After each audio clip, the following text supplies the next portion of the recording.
राधे राधे, जय श्री कृष्णा। आप सभी भक्तों का आज की कथा में हार्दिक स्वागत है। भगवान श्री कृष्ण और श्रीमती राधा रानी की कृपा से आपकी समस्त मनोकामनाएं पूर्ण हों। और आज आप सुनेंगे पौष पास की कथा का छठा अध्याय। और आज की कथा में आप सुनेंगे पतार तीर्थ की महिमा और श्री राम जी के परम धाम गमन की कथा। सरयू और घाघरा के संगम में 10 कोटि सहस्त्र तथा 10 कोटि सत तीर्थ हैं। उस संगम के जल में स्नान करके एकाग्रचित होकर देवताओं और पितरों का तर्पण करें तथा अपनी शक्ति के अनुसार दान दें। फिर वैष्णव मंत्र से हवन करके पवित्र हों और अमावस्या पूर्णिमा दोनों द्वादशी तिथि मतलब दोनों पक्षों की द्वादशी तिथि आयन और व्यक्तिपात योग आने पर संगम में किया हुआ स्नान विष्णु लोक प्रदान करने वाला है। विष्णु भक्त पुरुष भगवान विष्णु की पूजा करके उन्हीं की लीला कथा का श्रवण करते हुए विष्णु प्रीति का गीत वाद्य नृत्य तथा पुण्यमय कथा वार्ता के द्वारा रात में जागरण करें। तत्पश्चात प्रातःकाल विधिपूर्वक श्रद्धा से स्नान करके भगवान विष्णु का पूजन करें और ब्राह्मणों को यथाशक्ति स्वर्ण आदि दान करें। जो संगम पर श्रद्धापूर्वक स्वर्ण अन्न और वस्त्र देता है वह उत्तम गति को प्राप्त होता है। संगम में स्नान करने वाला मनुष्य 7 पीढ़ी पूर्व की तथा 7 पीढ़ी भावी संतति इन सबको तार देता है। मतलब 7 पीढ़ी पहले की और 7 पीढ़ियां आने वाली वह भी तर जाती हैं। अगर कोई भी मनुष्य अयोध्यापुरी में जाकर सरयू और घाघरा के संगम में स्नान करता है और संगम के समीप एक दूसरा गोप्रतारक तीर्थ है, वह भी बड़े बड़े पातकों का नाश करने वाला है। उसमें स्नान और दान करने से मनुष्य कभी शोक के वशीभूत नहीं होता। जैसे काशी में मणिकर्णिका, उज्जैनी में महाकाल मंदिर तथा नैमिष में रहने में चक्रवा और तीर्थ सबसे श्रेष्ठ है, उस प्रकार अयोध्या में गोप्रता तीर्थ का महत्व सबसे अधिक है। जहाँ भगवान श्री रामचंद्र जी की आज्ञा से समस्त साकेत निवासियों को उनके दिव्य धाम की प्राप्ति हुई थी। इस विषय में एक पौराणिक कथा है कि पूर्व काल में भगवान श्री रामचंद्र जी ने आलस्यहीन होकर देवताओं का कार्य पूरा किया। अच्छा, और देवताओं का कार्य क्या था? देवताओं का कार्य यह था कि जो धरती पर असुर थे, जो राक्षस थे, उनका संहार किया जाए, क्योंकि धरती माता बहुत दुखी थी और धरती का भार बढ़ गया था राक्षसों की वजह से, क्योंकि धरती पर किसी भी प्रकार से धार्मिक अनुष्ठान नहीं हो पाते थे। ऋषि मुनि कोई भी तप या फिर अनुष्ठान नहीं कर पाते थे, जिसकी वजह से धरती पर पाप बढ़ गया था। तो रावण इत्यादि असुरों का संहार करने के लिए भगवान श्री रामचंद्र जी अपने चारों भाइयों के साथ अवतार स्वरूप में आए। फिर सबका संहार किया। अब देवताओं का कार्य पूरा हो गया। फिर उन्हें जाना था परम धाम मतलब धरती से। अब उन्हें वापस अपने लोक को लौटना था। तो गुप्तचरों के मुँह से यह समाचार सुनकर इच्छा अनुसार रूप धारण करने वाले जो वानर थे, भालू और गोपूछ एवं राक्षस इत्यादि झुंड के झुंड वहां आए। वानरगढ़ देवताओं, गंधर्व तथा ऋषियों के पुत्र थे। वे सब के सब श्री रामचंद्र जी के अंतर्ध्यान होने का समाचार पाकर वहां आ पहुँचे और श्री रामचंद्र जी के समीप आकर सब वानर युक्त पतियों ने कहा कि हे राजन, हम सब लोग आपके साथ चलने के लिए आए हुए हैं। हे पुरुषोत्तम, यदि आप हमें छोड़कर चले जाएंगे तो हम सब लोग महान दंड से मारे गए प्राणियों की सी अवस्था में पहुंच जाएंगे। उन वानर, भालू और राक्षसों की बात सुनकर श्री रामचंद्र जी ने उसी क्षण विभीषण से कहा कि हे विभीषण, जब तक भूतल पर प्रजा रहे तब तक तुम भी यहीं रहकर लंका के महान साम्राज्य का पालन करो, मेरा वचन अन्यथा ना करो। विभीषण से ऐसा कहकर भगवान श्री रामचंद्र जी हनुमान जी से बोले कि हे वायुनंदन, तुम चिरंजीव रहो। कपिश्रेष्ठ, जब तक लोग मेरी कथा कहें तब तक तुम प्राणों को धारण करो। मयंदी, विद, यह दोनों अमृत भोजी वानर हैं। यह दोनों तब तक इस पृथ्वी पर जीवित रहें जब तक कि संपूर्ण लोकों की सत्ता बनी रहे। यह सभी वानर यहाँ रहकर मेरे पुत्रों की रक्षा करते हैं। यह सभी वानर यहाँ रहकर मेरे पुत्र पौत्रों की रक्षा करते रहे। ऐसा कहकर श्री रामचंद्र जी ने शेष वानरों से कहा कि तुम सब लोग मेरे साथ चलो। तद रात बीतने पर जब प्रातःकाल हुआ, तब विशाल वक्ष और कमल दल के समान नेत्रों वाले महाभाव श्री राम अपने पुरोहित वशिष्ठ से बोले कि हे भगवान, प्रज्वलित अग्निहोत्र की अग्नि आगे चले, वाजपेयी यज्ञ और अंतिरा यज्ञ की अग्नि भी आगे आगे ले जाई जाए। तब महातेजस्वी वशिष्ठ जी ने अपने मन में सब बातों का निश्चय करके विधि पूर्वक महाप्रस्थान कालोचित कर्म किया। तदंतर ब्रह्मचर्य पूर्वक रेशमी वस्त्र धारण किए। भगवान श्री राम दोनों हाथों में कुछ लेकर महाप्रस्थान को उद्धत हुए थे। वे नगर से बाहर निकलकर शुभ या अशुभ कोई वचन नहीं बोले। भगवान श्री राम के वाम पार्श्व में हाथ में कमल लिए लक्ष्मी जी खड़ी हुई और दाहिने पास में विशाल नेत्र वाले लज्जा देवी उपस्थित हुए। आगे मूर्तिमान व्यवसाय उद्योग एवं दृढ़ विद्यमान था। धनुष, प्रत्यंचा और बाण आदि नाना प्रकार के अस्त्र शस्त्र पुरुष का शरीर धारण करके भगवान के पीछे पीछे चले। ब्राह्मण रूपधारी वेद वाम भाग में और गायत्री दक्षिण भाग में स्थित हुई ओमकार व सटक सभी भी श्री रामचंद्र जी के साथ चले। ऋषि महात्मा और पर्वत सभी स्वर्ग द्वार पर उपस्थित भगवान श्री राम के पीछे पीछे चले। अंतःपुर की स्त्रियां, वृद्ध बालक, दासी और द्वार रक्षक सबको साथ लेकर श्री रामचंद्र जी के साथ प्रशस्त हुई। रवास की स्त्रियों को साथ लेकर शत्रुघ्न सहित भरत जी चले। रघुकुल से अनुराग रखने वाले महात्मा ब्राह्मण भी स्त्री पुत्र और अग्निहोत्र सहित जाते हुए श्री रामचंद्र जी के पीछे पीछे चले। मंत्री भी सेवक, पुत्र, बधु, बांधव तथा अनुगामियों सहित श्री रामचंद्र जी के पीछे गए। भगवान के गुणों से सतत प्रसन्न रहने वाले अयोध्या की सारी प्रजा हृष्ट पुष्ट मनुष्यों में घिरी हुई थी। रामचंद्र जी अनुगम करने के लिए घर से चल दी। उस समय वहाँ कोई दीन, भयभीत अथवा दुखी नहीं था। सभी हर्ष और आनंद में मग्न थे। अयोध्या में उस समय कोई अत्यंत सूक्ष्म प्राणी भी ऐसा नहीं था जो स्वर्ग द्वार के समीप खड़े हुए श्री रामचंद्र जी के पीछे ना गया हो। वहां से आधा योजन दक्षिण जाकर भगवान पश्चिम की ओर मुख करके चलने लगे। आगे जाकर रघुनाथ जी ने पुण्य सलील सरयू का दर्शन किया। उस समय सम देवताओं तथा महात्मा ऋषियों से घिरे हुए लोक पितामह ब्रह्मा जी श्री रामचंद्र जी के समीप आए। उनके साथ 100 कोटि दिव्य विमान भी थे। वे उस समय आकाश को सब ओर से तेजोमय एवं प्रकाशित कर रहे थे। वहाँ परम पवित्र, सुगंधित एवं सुखदैनी वायु चलने लगी। श्री रामचंद्र जी ने अपने चरणों से सरयू के जल का स्पर्श किया। तदंतर ब्रह्मा जी देवताओं के साथ श्री रामचंद्र जी की स्तुति करने लगे। हे देव, आप समस्त लोगों के पति हैं। आपके रूप को कोई नहीं जानता। हे विशाल लोचन, आप अर्चित एवं अविनाशी ब्रह्म रूप हैं। हे महावीर, आप अपने जिस दिव्य स्वरूप को ग्रहण करना चाहें ग्रहण करें। ब्रह्मा जी के ऐसा कहने पर भगवान श्री राम ने अपने भाइयों सहित दिव्य वैष्णव तेज में शरीर प्रवेश किया। तत्पश्चात सूर्यश्रेष्ठ भगवान विष्णु का सब देवताओं ने पूजन किया। देवताओं का मनोरथ पूर्ण हुआ था, इसीलिए वे सब प्रसन्न थे। उस समय महातेजस्वी भगवान विष्णु ने पिता ब्रह्मा से कहा कि हे शुभ्रत, इस जन समुदाय को तुम्हें उत्तम लोक देना चाहिए।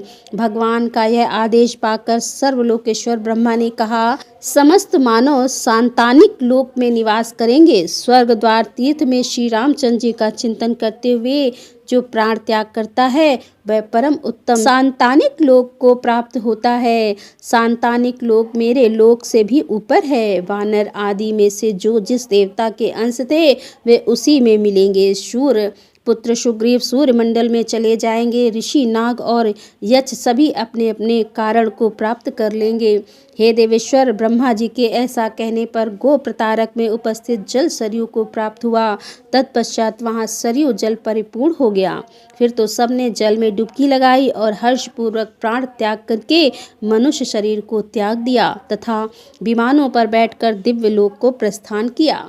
पशु पक्षी आदि की योनि में जो जीव थे वे भी शरीरों में प्रवेश करके शरीर त्याग कर दिव्य रूपधारी हो गए। इसी प्रकार अन्य चराचर प्राणी भी उस उत्तम शरीर पाकर देवलोक अर्थात सांतानिक में गए। भगवान श्री राम देवताओं के साथ परम धाम को गए। अतः सबको तारने वाला वह तीर्थ गो प्रतारक नाम से प्रसिद्ध हुआ। गो प्रतारक में उत्तम मोक्ष प्राप्त होता है। गो प्रतारक भगवान विष्णु स्थित हैं। उसमें जो स्नान करता है वह निश्चय ही योगियों के लिए भी दुर्लभ परम धाम को प्राप्त होता है। जितेंद्रीय मनुष्यों को वहाँ विशेष रूप से कार्तिक की पूर्णिमा में स्नान करना चाहिए। नियम पूर्वक व्रत करने वाले श्रद्धालु पुरुषों को भगवान विष्णु के उद्देश्य से वहाँ स्नान पूर्वक ब्राह्मणों का विशेष रूप से पूजन करना चाहिए तथा श्री हरि की प्राप्ति के लिए बड़ी भक्ति के साथ नाना प्रकार के अन्न, स्वर्ण और भांति भांति के वस्त्र दान करना चाहिए। इस प्रकार पुण्यात्मा पुरुष उत्तम विधि से गो प्रतारक में यत्न पूर्वक स्नान करके आदर पूर्वक भगवान विष्णु की पूजा करने पर समस्त पाप ताप से रहित होकर उन्हीं के सायुज्य को प्राप्त होता है। जय श्री राम। आज की कथा का यहीं पर समापन करते हैं और इसके आगे का वृतांत कल की कथा में सुनेंगे। और अब आप सुनेंगे श्री नारायण कवच। अब इस पाठ का श्रवण करने से पहले श्री हरि नारायण का ध्यान करके और ओम नमो नारायणाय इस प्रकार से उच्चारण करके इस पाठ को श्रवण करते हैं। भगवान श्री हरि गरुड़ जी की पीठ पर अपने चरण कमल रखे हुए अणिमा आदि 8 सिद्धियां उनकी सेवा कर रही हैं और 8 हाथों में शंख, चक्र, ढाल, तलवार, गदा, बाण, धनुष और पाश अर्थात फंदा धारण किए हुए हैं। वे ही ओमकार स्वरूप प्रभु सब प्रकार से सब ओर से मेरी रक्षा करें। मत्स्य मूर्ति भगवान जल के भीतर जल तंतुओं से और वरुण के पास से मेरी रक्षा करें। माया से ब्रह्मचारी रूप धारण करने वाले वामन भगवान स्थल पर और विश्व रूप श्री त्रिविक्रम भगवान आकाश में मेरी रक्षा करें। जिनके घोर अट्टहास करने पर सब दिशाएं गूंज उठी थीं और दैत्य पत्नियों के गर्भ गिर गए थे, वे दैत्य युक्त पतियों के शत्रु भगवान नरसिंह किले, जंगल, रणभूमि आदि विकट स्थानों में मेरी रक्षा करें। अपनी दाढ़ पर पृथ्वी को उठा लेने वाले यज्ञ मूर्ति वाराह भगवान मार्ग में परशुराम जी पर्वतों के शिखरों पर और लक्ष्मण जी के सहित भरत के बड़े भाई भगवान रामचंद्र प्रवास के समय मेरी रक्षा करें। भगवान नारायण मारण मोहन आदि भयंकर अभिचार और सब प्रकार के प्रमाद से मेरी रक्षा करें। ऋषि श्रेष्ठ नरक गर्भ से योगेश्वर भगवान दत्तात्रेय योग के विघ्नों से और त्रिगुणा भी भगवान कपिल शर्मा बंधन से मेरी रक्षा करें। परम ऋषि सनत कुमार कामदेव से है गरीब भगवान मार्ग में चलते समय देव मूर्तियों को नमस्कार आदि न करने के अपराध से और देवऋषि नारद सेवा अपराधों से और भगवान कच्छप सब प्रकार के नरकों से मेरी रक्षा करें। भगवान धन्वंतरी कुपत से जितेंद्रीय भगवान ऋषभदेव सुख दुख आदि भय दायक द्वंद्व से यज्ञ भगवान लोका अपवाद से और बलराम जी मनुष्य कृत कष्टों से और श्री शेष जी क्रोध वश नामक सर्पों के गढ़ों से मेरी रक्षा करें। भगवान श्री कृष्ण दुत्पायन व्यास जी अज्ञान से तथा बुद्ध देव पाखंडियों से और प्रमाद से मेरी रक्षा करें। धर्म रक्षा करने वाले महान अवतार धारण करने वाले भगवान कल्कि पाप बहुल कलिकाल के दोषों से मेरी रक्षा करें। और प्रातः काल भगवान केशव अपनी गदा लेकर कुछ दिन चढ़ जाने पर भगवान गोविंद अपनी बांसुरी लेकर और दोपहर के पहले भगवान नारायण अपनी तीक्ष्ण शक्ति लेकर और दोपहर को भगवान विष्णु चक्र राज सुदर्शन लेकर मेरी रक्षा करें। तीसरे पहर में भगवान मधुसूदन अपना प्रचंड धनुष लेकर मेरी रक्षा करें और सायंकाल में ब्रह्मा आदि त्रिमूर्तिधारी माधव सूर्यास्त के बाद ऋषिकेश अर्धरात्रि के पूर्व तथा अर्धरात्रि के समय अकेले भगवान पद्म नाम मेरी रक्षा करें। रात के पिछले प्रहर में त्रिवत्स्य लांछन जी श्री हरि ऊषा काल में खड़गधारी भगवान जनार्दन और सूर्योदय से पूर्व श्री दामोदर और संपूर्ण संध्याओं में काल मूर्ति भगवान विश्वेश्वर मेरी रक्षा करें। हे सुदर्शन, आपका आकार चक्र रथ के पहिए की तरह है। आपके किनारे का भाग प्रलय कालीन अग्नि के समान अत्यंत तीव्र है। आप भगवान की प्रेरणा से सब ओर घूमते रहते हैं। जैसे आग वायु की सहायता से सूखे घास फूस जला डालती है, वैसे ही आप हमारे शत्रु सेना को शीघ्र से जला दीजिए। हे कमत की गदा, आपसे छूटने वाली चिंगारियों का स्पर्श वज्र के समान असहाय है। आप भगवान अजीत की प्रिया है और मैं उनका सेवक हूँ, इसीलिए आप कुशल विनायक यक्ष राक्षस भूत और प्रेत आदि ग्रहों को अभी कुचल डालिए। अभी कुचल डालिए तथा मेरे शत्रुओं को चूर चूर कर दीजिए। हे संघश्रेष्ठ, आप भगवान श्री कृष्ण के फूंकने से भयंकर शब्द करके मेरे शत्रुओं का दिल दहला दीजिए एवं यात उत्थान प्रमित प्रेत मात्र का पिशाच तथा ब्रह्म राक्षस आदि भयावह प्राणियों को यहाँ से तुरंत भगा दीजिए। भगवान की श्रेष्ठ तलवार आपकी धारा बहुत खड़ है। आप भगवान की प्रेरणा से मेरे शत्रुओं को छिन्न भिन्न कर दीजिए। भगवान की प्यारी ढाल आप में सैकड़ों चंद्राकार मंडल हैं। आप पाप दृष्टि पापा आत्मा शत्रुओं की आंखें बंद कर दीजिए और उन्हें सदा के लिए अंधा बना दीजिए। सूर्य आदि ग्रह, धूमकेतु, पुच्छल तारे आदि केतु, दुष्ट मनुष्य, सर्प आदि रेंगने वाले जंतु, दाढ़ वाले हिंसक, पशु, भूत, प्रेत आदि तथा पापी प्राणियों से हमें जो जो भय हो और जो हमारे मंगल के विरोधी हों, वे सभी भगवान के नाम रूप तथा आयुध का कीर्तन करने से तत्काल नष्ट हो जाएं।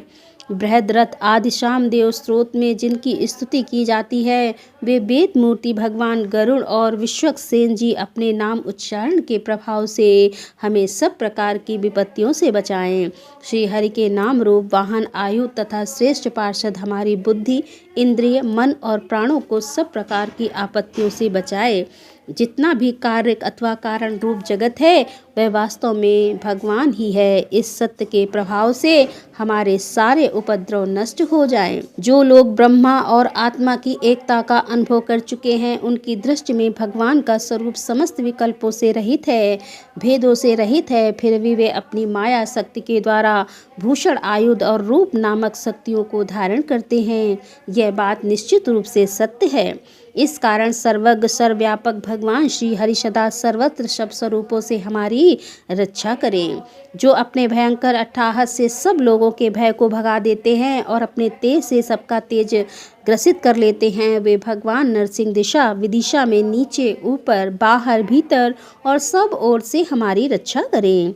हे देवराज इंद्र, मैंने तुम्हें यह नारायण कवच सुना दिया है। इस कवच से तुम अपने को सुरक्षित कर लो, बस फिर तुम अनायास सब दैत्य युद्धपतियों को जीत कर लोगे। इस नारायण कवच को धारण करने वाला पुरुष जिसको भी अपने नेत्रों से देख लेता है अथवा पैर से छू लेता है, तत्काल समस्त भयों से वह मुक्त हो जाता है।